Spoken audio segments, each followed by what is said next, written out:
You can be 5'8" and 160 pounds, and you could still hit bombs if you're absolutely locked into your approach. Most hitters think their swing is broken. Wrong. Your swing isn't the problem, your commitment is. I went from a scrawny freshman who couldn't get the ball out of the infield to a sophomore who could hit pro arms and launch balls in summer baseball. The difference wasn't strength, wasn't mechanics, and it definitely wasn't luck. It was one adjustment that changed everything. And today, I'll show you exactly how you can do the same. For those of you who are new to the channel, my name is Ian Miller. I went from little leagues to the big leagues in the 9-hole. I was a college walk-on man. I was an underdog just like you. My freshman year at Wagner College was dumpy, to say the least, man. I was scrawny. I was forcing things. I was trying to do things on the baseball field that I wasn't capable of, that I've never been able to accomplish in high school, and I was trying to implement it at the Division I level, the highest level of college baseball, man. The pitcher that I was going up against was continuously dictating my at-bats. Regardless of what he threw, that's what I was going to do, and that's what I was going to try to put in play. That's what I was going to chase. If he was going to start me off with a curveball, I was hunting curveball. If he was going to throw me a fastball up, top of the zone, I was going to chase, man. I was going to try to force that. I was going to try to get on base the best way that I could. I hit 231, had a below average year, extremely dumpy, and I went to summer collegiate baseball with the Hamilton Joes in the Great Lakes Summer Collegiate League. I was a bench player. I got in there sporadically to start, and I decided, man, when I'm getting an opportunity or a chance in here, these guys are throwing low 90s, mid 90s in summer baseball. I'm facing maybe 90 in spring ball. If I'm not playing every single day and having success, I need to have an approach and I need to have a plan and I need to die with it. I'm going out there and I'm offering it the first pitch. I'm offering it off speed. I'm trying to cover up, down, left, right, and I'm not dying on this hill with my plan. I'm going 0 for 4 and I'm changing stuff up, dude. I'm trying to incorporate other things. I'm trying to hit this pitch in this zone. I'm not willing to die and fail with my approach. I'm in between. Sophomore year, I came back and I had this plan and approach that started formulating with the Hamilton Joes, and I started having success with it. And then I come back to fall ball trying to earn a spot back at Wagner College after I started my freshman year, and I start dominating, dude. I start absolutely dominating the fall. I start then carrying it over into the spring, and I start dominating the spring. Then I go to Alaska, Summer Collegiate League. Dude, the Alaska Baseball League is nasty. I go there, and I dominate again with that same plan, that same approach. Then I get drafted. I go through the minor leagues, every single minor league level. That same plan, that same approach that worked with me and worked for me. Summer ball with the Hamilton Joes, sophomore, Alaska, every single level of professional baseball, dude, I carried it all the way to the big leagues. It was a simple, hard-headed approach. The turning point for me wasn't about results, man. It was finally being able to, I was willing to fail with a plan. I was willing to catch an 0 for 4 and 0 for 5 based off of what I was trying to accomplish, not off of what that pitcher was just going to get me. If I know that I'm a good fastball hitter, why would I not be all in on the fastball?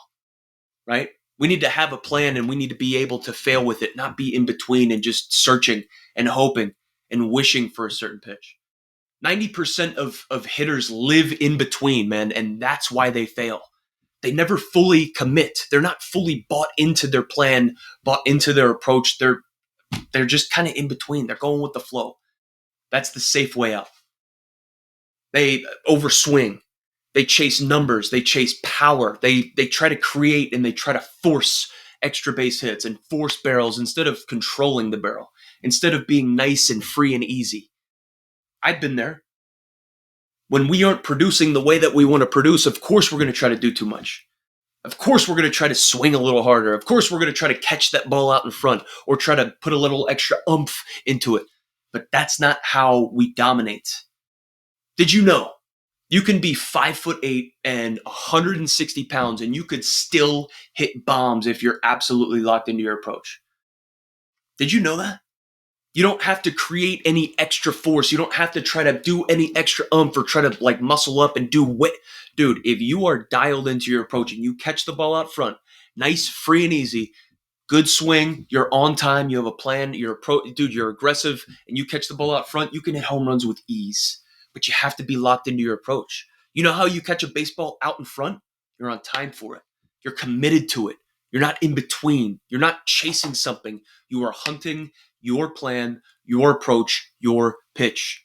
90% of hitters fail because they live in between. They aren't committed. Failure comes from being in between. Failure comes from being indecisive. Failure doesn't come from a lack of talent.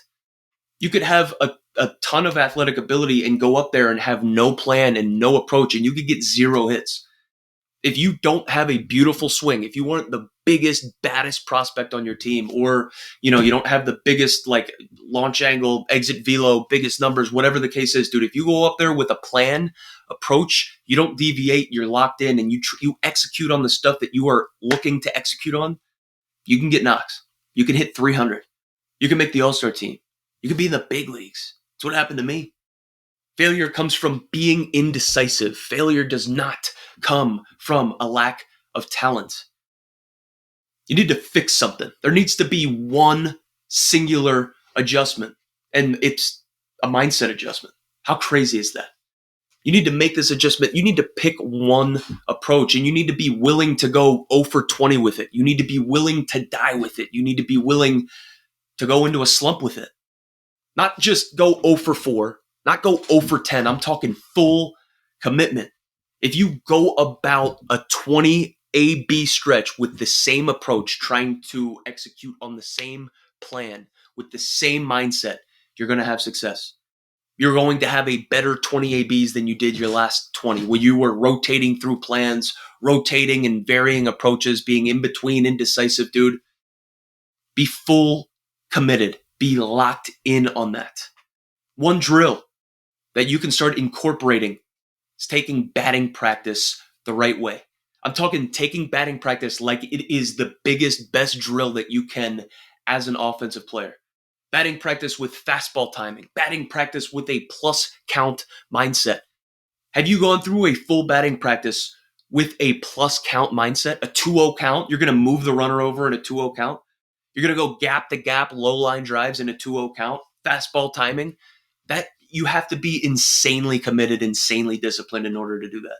That's Freddie Freeman type stuff right there. One drill to incorporate into your routine this week is to take batting practice the right way. Treat every batting practice round as a singular drill, its own individual drill, not a home run derby. I've been there. We've all been there. You start feeling sexy. You hit a couple backspun into the gap. You execute on a couple, move them over, this and that. Of course, we're going to start dropping the back shoulder. Of course, we're going to start yeeting. We're human beings. The more that we can limit that and stay locked in with our mindset on what we're trying to accomplish, that's the adjustment that we need to make. That's the drill that we need to incorporate. It will change everything for you. You stay disciplined. See how many rounds that you can execute your plan. It's going to carry over. You're going to start building good habits. You're going to take that into the fall, take that into the spring. You're going to win the year. Build those habits. Focus on those habits in practice that stick and translate when the lights turn on. We want to practice at a high level and build habits at a high level in practice so that they can translate seamlessly into the game. That's what it's all about. If you commit to taking BP locked in with discipline and you stop playing in between, your habits will flip within a week. Your confidence will skyrocket. Your average will rise and the game will slow down for you. It's not mechanics. It's commitment. If this hit you and you're ready to take the next step, I built the Underdog Reset program for guys just like you. It's a 4-week live mentorship for underdog baseball players who want to master the mental game, lock in their confidence, and stand out this fall. Links below. Smash subscribe, drop a like, and always keep grinding.